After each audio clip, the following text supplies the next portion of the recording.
주실 하나님의 말씀은 민수기 2장 1절에서 5절까지 말씀입니다.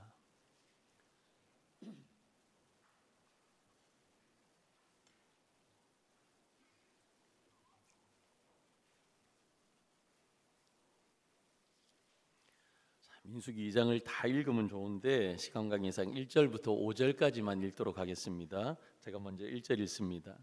여호와께서 모세와 아론에게 말씀하여 이르시되 이스라엘 자손은 각각 자기의 진영의 군기와 자기의 조상의 가문의 기호 곁에 지르시되 회막을 향하여 사방으로 치라. 동방 해 돋는 쪽에 진칠자는 그 진영별로 유다의 진영의 군기에 속한 자라. 유다 자손의 지휘관은 암미나답의 아들 나손이요. 그의 군대로 계수된 자가 74,600명이며 오늘 같이 있습니다. 그 곁에 진칠자는 이사갈 지파라. 이사갈 자손의 지휘관은 수알의 아들 느다넬이요. 아멘. 여러분 구원 받으셨습니까? 구원 받은 거 확신하십니까? 오늘 요거 가지고 가는 거예요. 설교 끝까지. 개인의 구원을 여러분들 경험하셨다면요, 더 이상 개인적으로 살아가는 게 아니에요. 그러니까 예수 믿는 사람들은요, 하나님의 자녀들은요, 개인주의라는 게 우리 가운데 있어서는 안 돼요. 우리는 더 이상 구원받은 사람이라면 개인주의로 살아가는 것이 아니라 주님의 몸인 교회라는 공동체 안에서 우리가 함께 살아가는 겁니다. 그래서 교회론에 아주 중요한 것은요, 사도 바울이 에베소 교회를 향해서 말씀하신 것처럼 함께 세워져 간다라는 겁니다. 하나님의 나라와 주님의 몸된 교회는 함께 세워져 가는 것입니다. 왜냐하면요, 교회는 어떤 것입니까? 예수님이 머리이시고 우리는 그의 지체이기 때문입니다. 그럼 보셔서 아시겠지만 제가 그렇게 인물이 탁월하고 출중한 사람이 아니에요. 너무 맞다라고 여러분들이 맞다라는 표정을 지으시는데 생각해 보세요. 제 팔이요, 나 이렇게 생긴 사람이랑 같이 더 이상 못 살겠어. 제 팔이요, 떨어져서 자기 혼자 살겠다고 저기 가서 혼자 산다고 생각해 보세요. 제 팔이 어떻겠어요? 제 팔은요, 생명력이 없는 거예요. 죽어버리는 겁니다. 제 몸과 같이 몸의 일부이기 때문에 저한테 붙어 있어야지 제 팔은요, 생명력이 있는 거예요. 막 이렇게 움직일 수 있는 거예요. 그만큼 우리 안에 교회 공동체는 중요합니다. 여러분, 교회를 통해서 우리는요, 영의 양식을 먹고 우리는 살아갈 수 있는 겁니다. 그런데 문제가 뭐냐면 우리가 교회라는 이 공동체 안에서 너무 많은 상처를 받고 살아요. 우리가 상처를 주기도 하고 상처를 받기도 하면서 사는 거예요. 왜? 우리는 너무 연약한 죄인들이기 때문에. 교회는 죄인들의 집합소니까 서로 상처 주고 상처 받고 하는 거예요. 기독교 역사를 보면 교회 공동체를 통해 상처받은 사람들의 여러 양태들이 나타납니다. 여러분 아시나요? 역사 가운데 무교회주의자들이 생기기도 했습니다. 예수를 믿지만 교회라는 공동체라는 이름으로 모이는 건 싫어하는 사람들이 있었어요. 요즘은요, 어떤 교단이 생기냐면 그것도 한 교단인가 봐요. 독립교단이라고 있어요. 그래서 어떤 교단 안에 우리는 속하지 않겠다라는 분들이 모여서 독립교단을 이루고 각 개교회주의로 목회를 하고 교회가 그렇게 나아가는 경우도 있습니다. 심지어 요즘은요, 성도들 가운데 가난한 성도들도 너무 많아요. 가난한 성도들. 그래서 예수를 믿는다고는 하지만 가나안 거꾸로 하면 뭐예요? 안 나가. 나 교회는 안 나가 하는 분들이 너무 많이 생겨나고 있습니다. 여러분, 이런 시대적인 상황을 보면서 영국의 한 신학자는요, 현대적이고 개인주의적인 이 시대의 신앙인들의 특징을 이렇게 표현합니다. 우리 같이 한번 읽어볼까요? 시작. 공동체에 소속되지 않은 채 믿으려는 경향. 이런 경향이 있다는 거예요. 믿음은 있는데 근데 어떻게 해요? 교회라는 공동체에 소속되기는 싫다라는 거예요. 여러분, 우리 교회도 마찬가지입니다. 우리 안에도 예배에는 잘 참석하시지만 목장에도 들어가기 싫고 헌신하기도 싫고 교회에 깊이 들어오고 싶지 않으신 분들도 우리 교회 안에도 여전히 많이 계십니다. 한가족 성경 공부, 우리 새가족 분들이 오시면 한가족 성경 공부를 하거든요. 그중에 제가 꼭 한 강의는 제가 합니다. 뭐냐면요, 교회론을 설명할 때 제가 꼭 우리 새가족들 분들과 만나는 시간입니다. 성경에서 교회가 무엇인지 제가 짧게 말씀을 드려요. 그리고 나서 제가 무슨 말씀을 드리냐면 우리 중동교회의 교회론을 설명해 드립니다.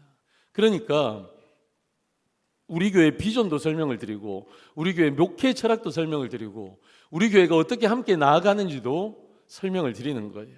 그러면서 이 설명 끝에 제가 무슨 부탁을 늘 동일하게 드리냐면 우리 교회를 향하신 하나님의 비전을 우리가 함께 이루어 가자라고 제가 그렇게 말씀을 드립니다.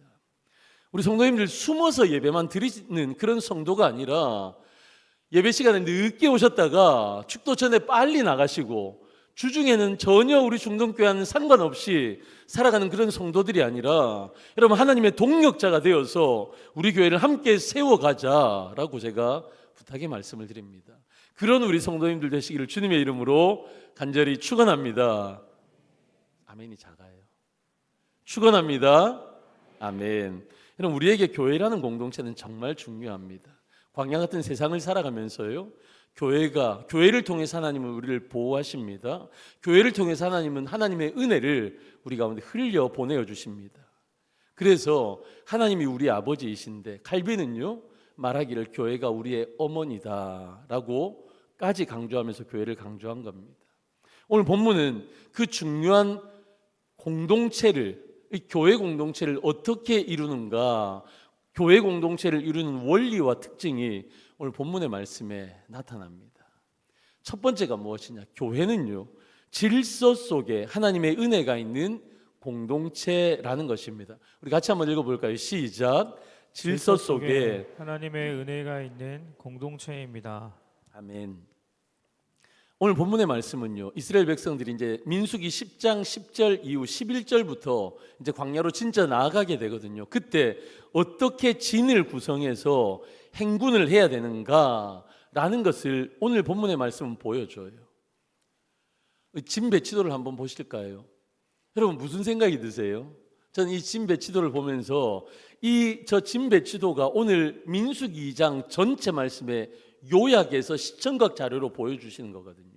저는 이 진의 배치도를 보면서 정말 놀라웠습니다. 우와, 어떻게 저렇게 질서정연하게 이렇게 행군을 할 수 있도록 저 진을 만들었을까?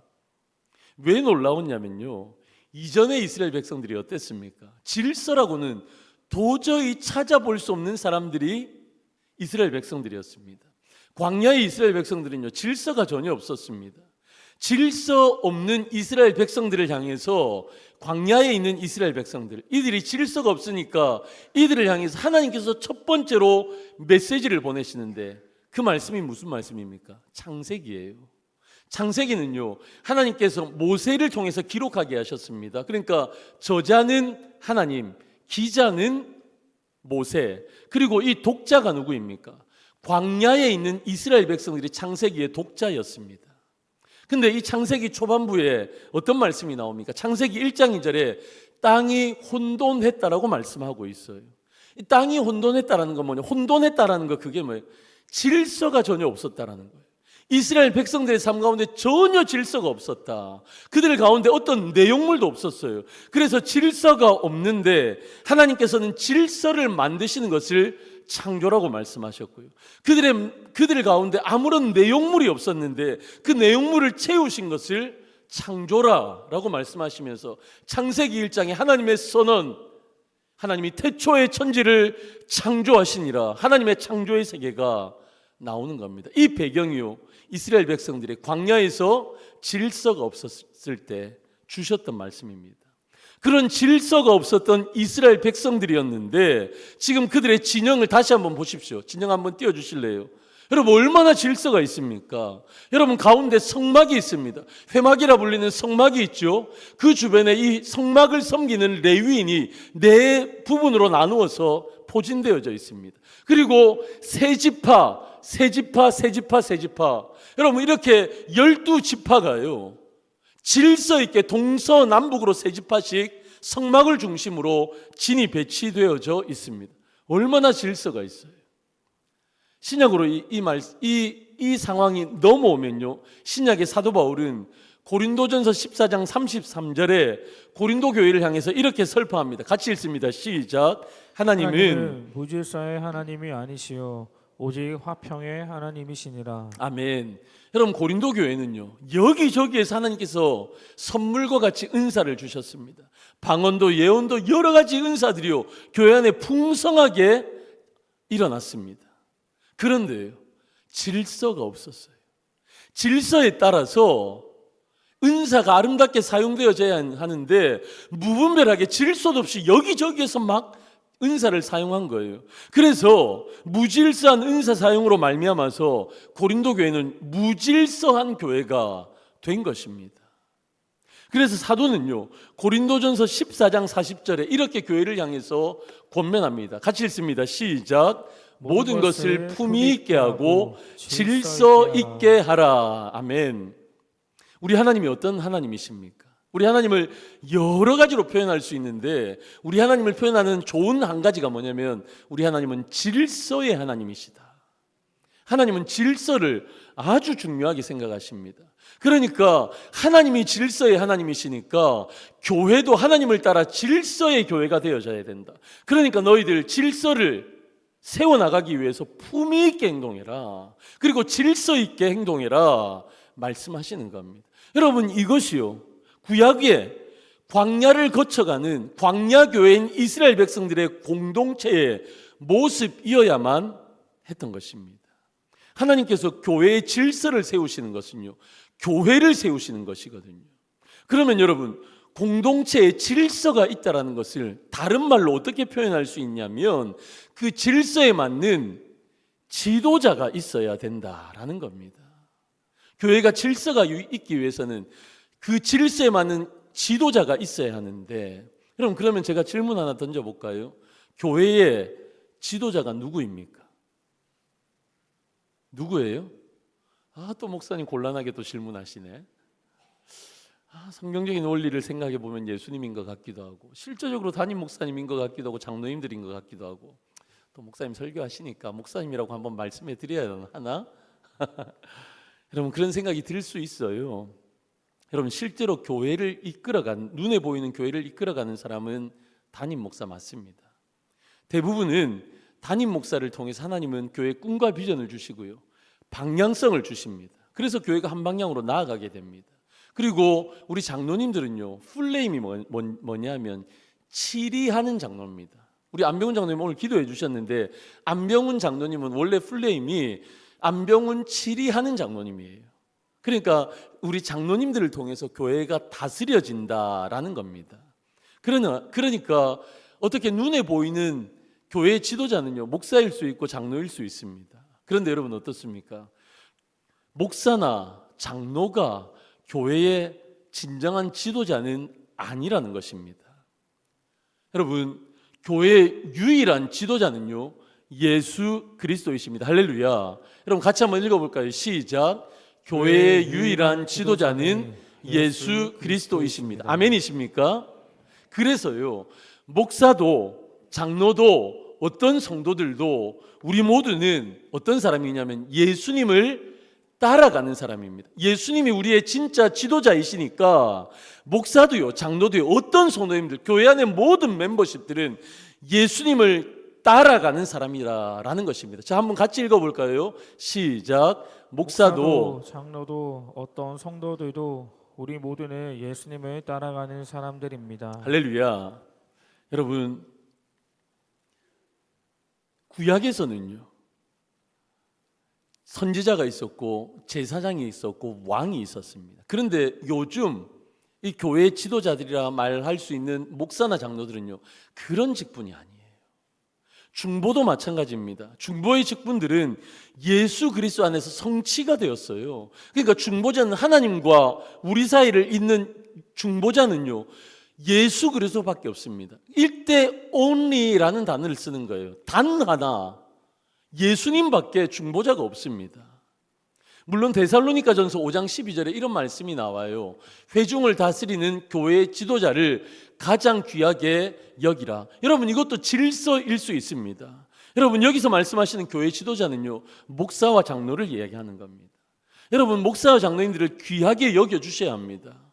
담임 목사를 통해서 교회의 비전이 선포되어지고요, 이 설교의 시간을 통해서 하나님의 말씀이 증거되어집니다. 하나님이 어떤 분이신가? 하나님은 역사 가운데 어떤 일들을, 하나님의 구원을 이루어 가시는가? 그래서 우리는 어떻게 또 하나님 앞에 헌신하며 살아가야 하는가? 다른 사람이 아니라 목사님들을 통해서 이것이 선포되어지는 겁니다. 장로님들을 통해서 교회가 다스려지는 겁니다. 우리 권사님들을 통해서 기도로 교회가 세워지는 겁니다. 우리 교회는요, 초원지기와 목자들을 통해서 어떻게 되어집니까? 목양이 이루어지는 겁니다. 성도님들을 세워가는 일들이 우리 초원지기와 목자들을 통해서 이루어지는 겁니다. 이런 분들이 우리 교회 다 리더십들입니다.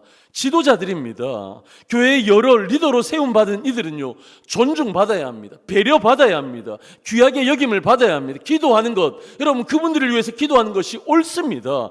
그럼에도 불구하고 교회의 진정한 머리 대신, 교회의 진정한 유일한 지도자이신 예수 그리스도, 그분을 잊지 않으시기를 주님의 이름으로 축원합니다. 우리의 시선이요, 자꾸 사람에게 가면 안 돼요. 우리의 초점과 관심은 예수 그리스도께 있어야 한다는 것입니다.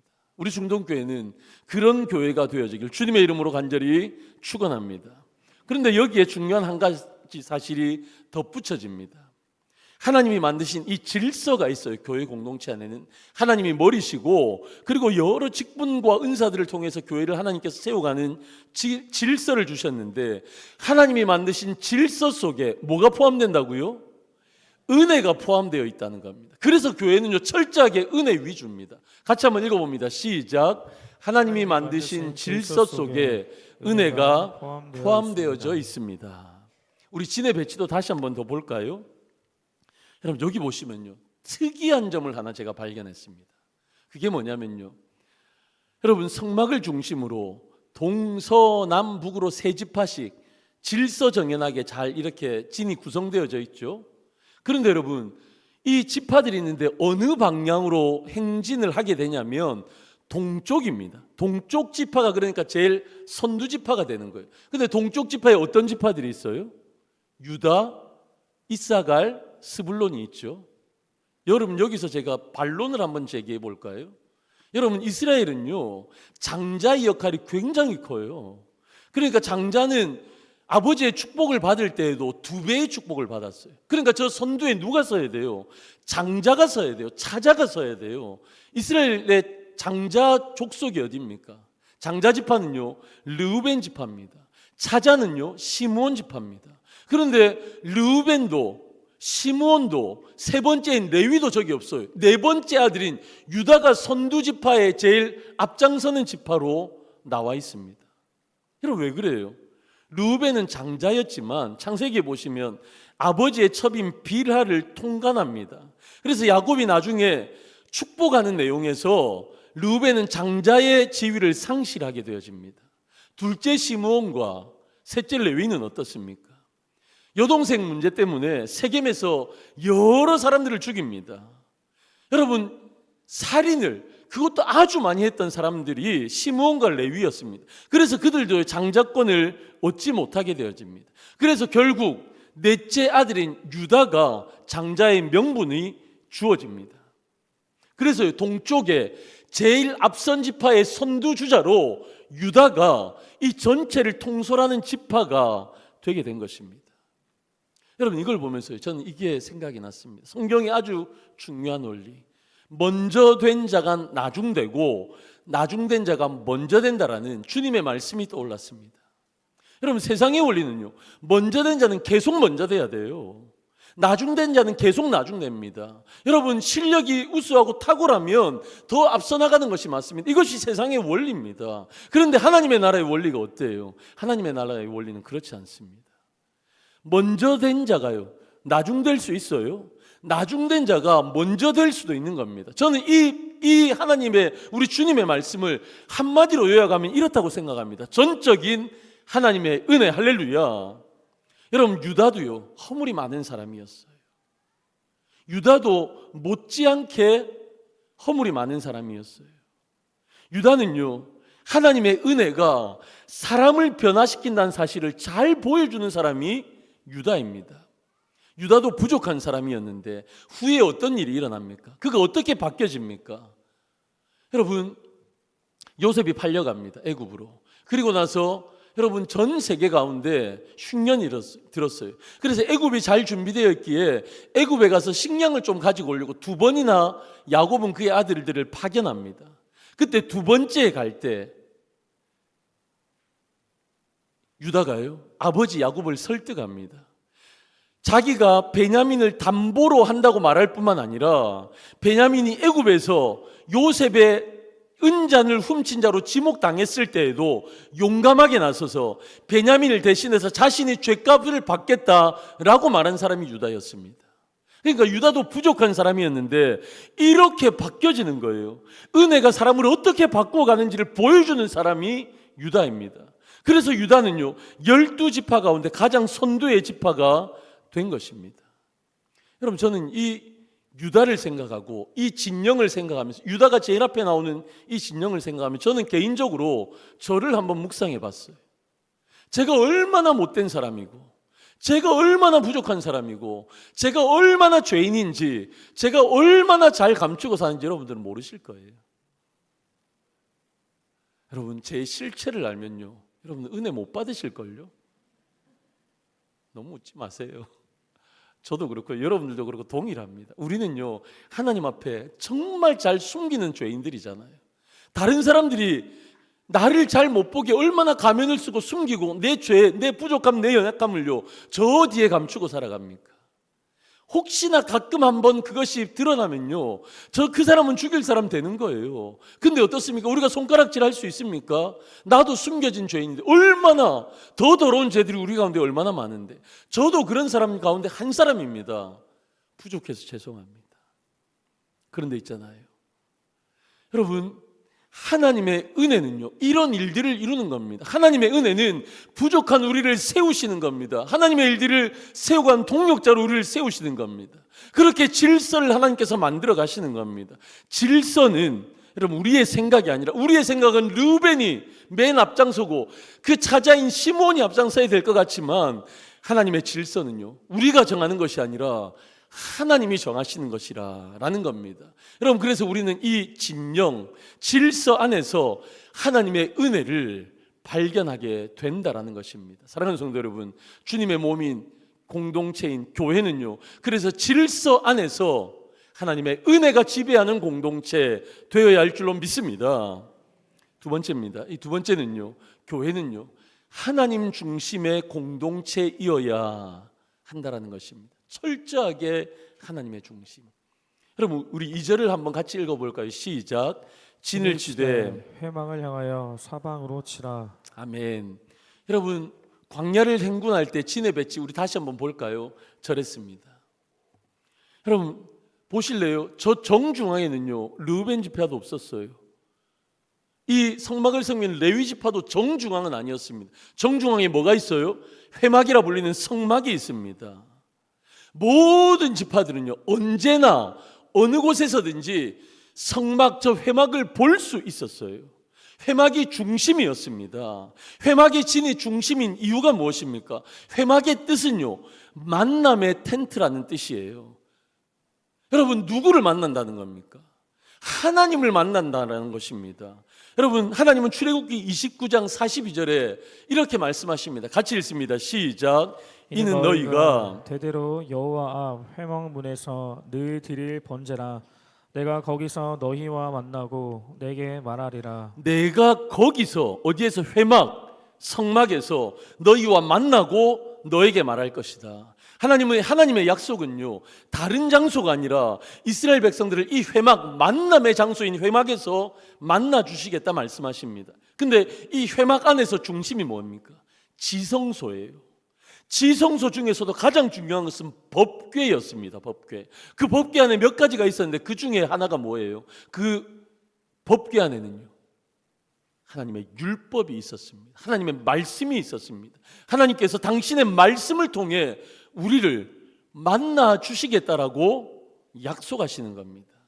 그래서 회막은요, 언제나 하나님의 임재를 상징하는데, 그 하나님의 임재를 상징하는 회막은요, 그들의 진중앙에 있었다라는 겁니다.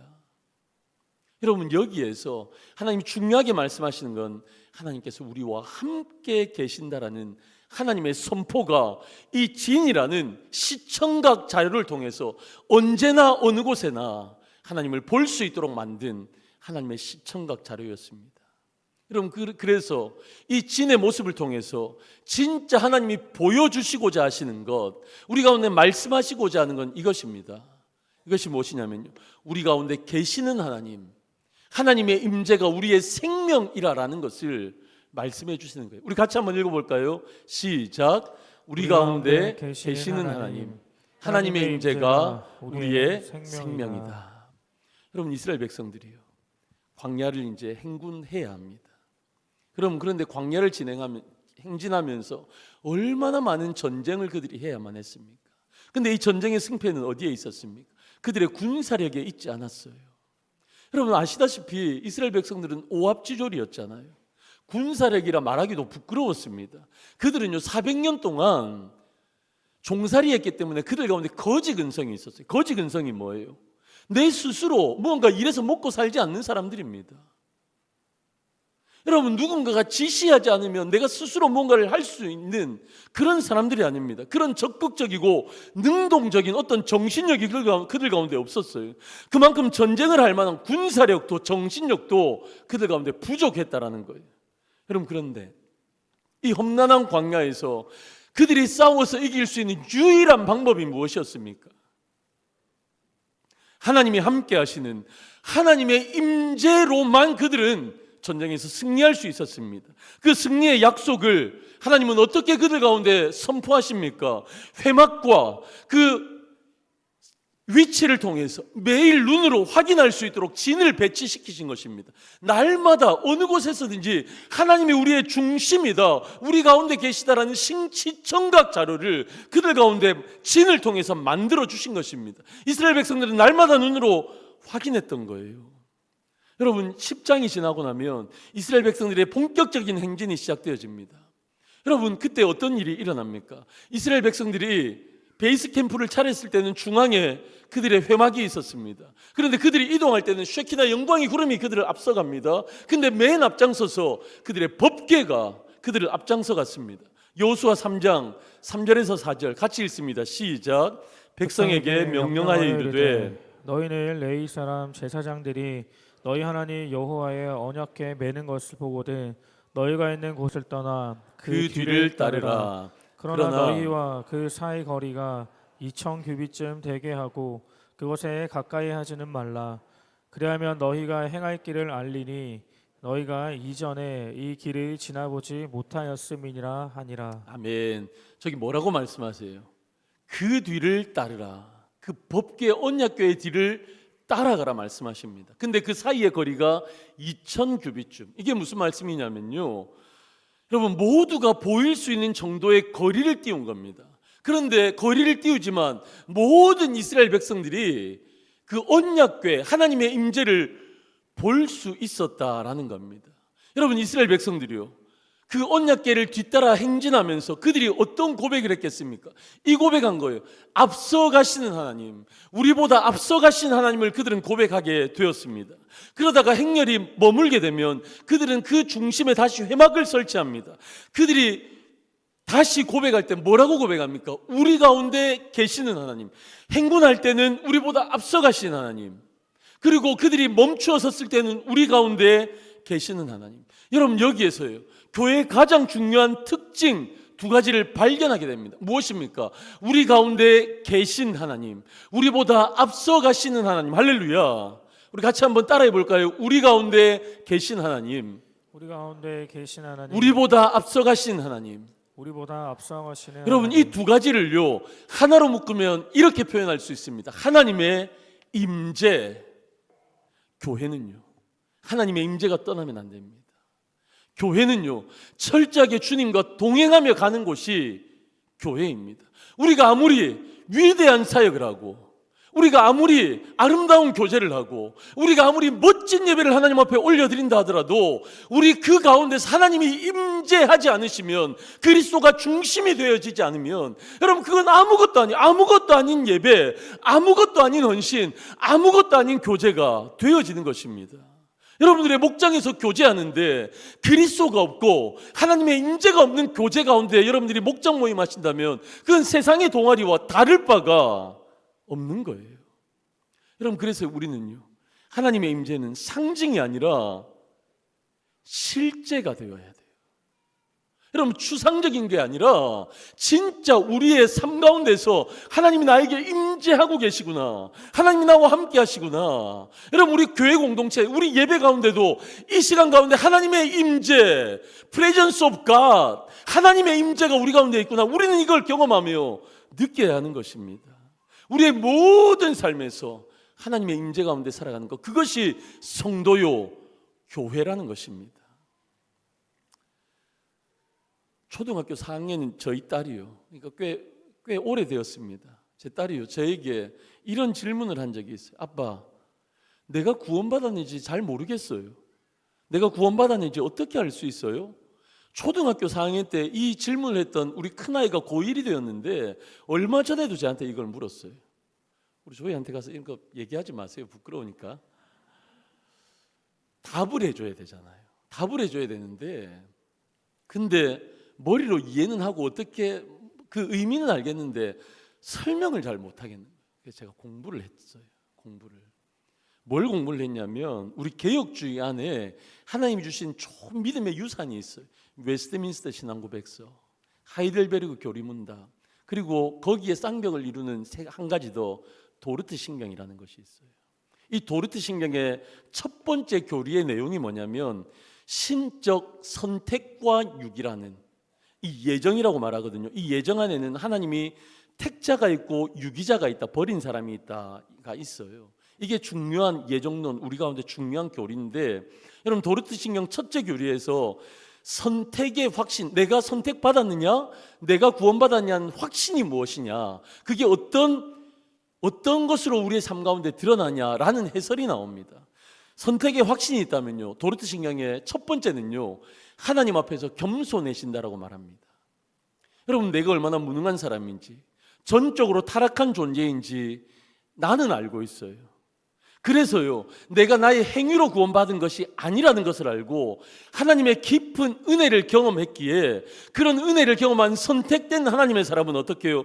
하나님 앞에 겸손해질 수밖에 없다라고 도르트 신경은 첫 번째 얘기합니다. 두 번째는 뭡니까? 두 번째는요, 하나님의 크신 자비를 찬양하게 되어져요. 나를 향하신 하나님의 자비를 깨달았기에 하나님의 크신 자비를 찬양하게 되는 겁니다. 여러분, 우리의 찬양은요, 그냥 아니까 따라 부르는 게 아니에요. 진짜 찬양은요, 하나님이 나를 향하신 자비가 너무 놀랍고 크기 때문에 그 하나님을 찬양하는 겁니다. 세 번째는 뭡니까? 자신을 더욱 거룩하게 하려고 노력할 수밖에 없어요. 하나님의 거룩하심으로 내가 선택되어졌으니까. 예수님처럼 그 성화의 길을 간 예수님처럼 예수님을 닮아가는 그 거룩한 삶을 살아가는 겁니다. 그렇게 노력하는 겁니다. 마지막 네 번째는요, 하나님을 더욱더 열렬히 사랑할 수밖에 없는 겁니다. 우리의 선택의 근거는요, 누구에게 있다고요? 나에게 있지 않거든요.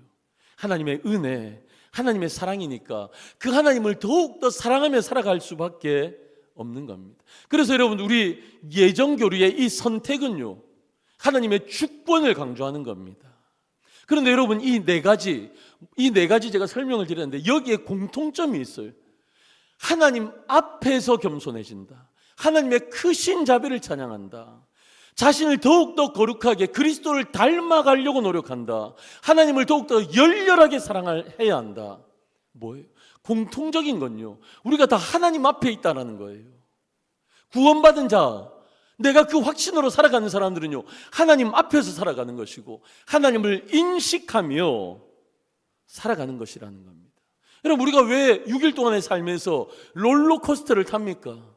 우리의 상황이 좋으면, 여러분, 우리가 구원받은 사람이라고 말하고 하나님 앞에 열렬히 사랑하고 찬양합니까? 때로는요, 우리의 상황과 환경이 나쁘면 하나님이 진짜 계신 거 맞나? 내가 구원받은 거 맞나? 하나님 나를 사랑하시는 거 맞나? 여러분, 우리는 롤러코스터를 답니다. 왜 그렇습니까?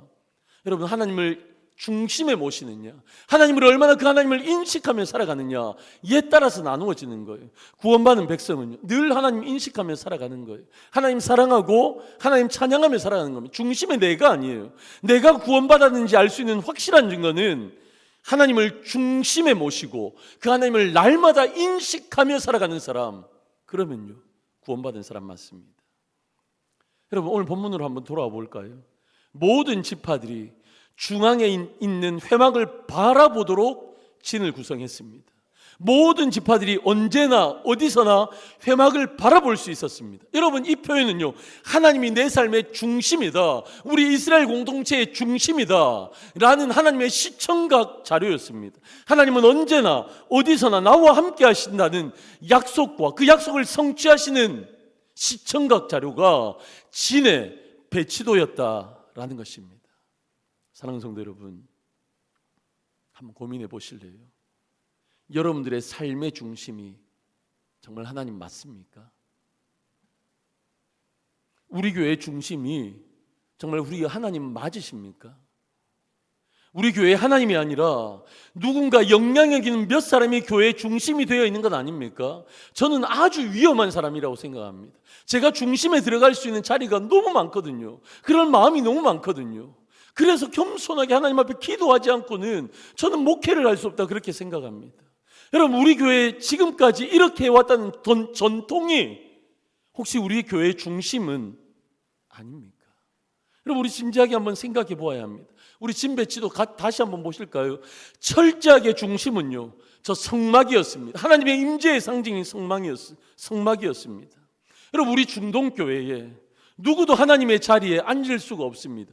여러분들의 마음의 중심의 좌소에 여러분들이 앉을 수가 없습니다. 혹시 여러분들 가운데 내가 과거에 우리 중동교회가 세워지기까지 이 정도 섬겼으니까, 혹시 여러분들의 마음 가운데 내가 지금 이 정도, 이런 직분으로 내가 이 정도의 물질과 시간과 내 열정을 다해서 내가 섬기고 활약하고 있으니까 라는 여러분들의 마음 가운데 공로주의가 있다면, 여러분 어서 오늘 이 시간에 회개하며 버리십시오.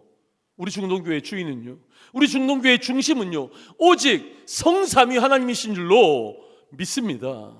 여러분, 그래서 우리는요, 이 고백을 날마다 자주 해야 돼요. 날마다. 어떤 고백입니까? 같이 한번 읽어볼까요? 시작. 하나님이 하셨고 하나님이 하십니다. 여러분, 지금까지 내가 한 게 아니거든요. 하나님이 하셨거든요. 하나님이 하신 거예요. 내가 했다라고 말하지 마세요. 내가 얼마나 수고했다라고 말하지 마세요. 여러분, 앞으로도 하나님이 하시거든요. 그러니까 과거에 함께 하신 하나님은, 과거에 하신 하나님은, 그래서요, 지금부터도 내가 할 게 아니라는 겁니다. 앞으로도 하나님이 하십니다. 그래서 우리의 고백은요, 하나님이 하셨고 하나님이 하십니다. 여러분, 이 고백이 우리의 고백이 되어야 합니다. 하나님 우리 사용하실 겁니다. 우리를 통해서 일하실 겁니다.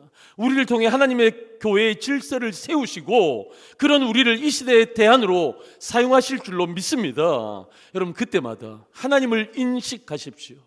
내 중심에 있는 하나님을 인식하십시오. 내가 높아질 순간마다 더 하나님의 임재 가운데 나아가십시오. 우리는 어떤 사람이었다고요? 죽을 수밖에 없는 존재였습니다. 우리는 에노스였어요. 죽을 수밖에 없는 인생.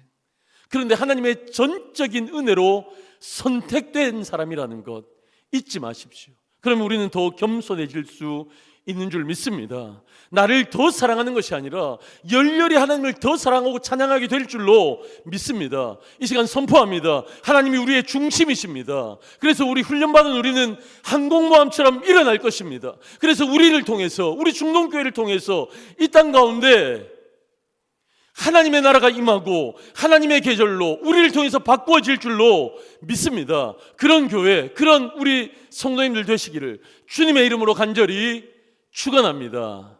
축원합니다. 축원합니다. 아멘. 그럼 그래서 우리 다 같이 이 시간 일어나셔서 이 찬양으로 우리 고백하며 헌신하며 주님 앞에 나아갑니다. 내 눈 주의 영광을 보내. 우리 가운데 계신 주님, 그 주님 믿고 우리 열방 가운데 전진하며 나아가겠습니다. 우리 믿음으로 이 찬양 같이 한번 고백합니다.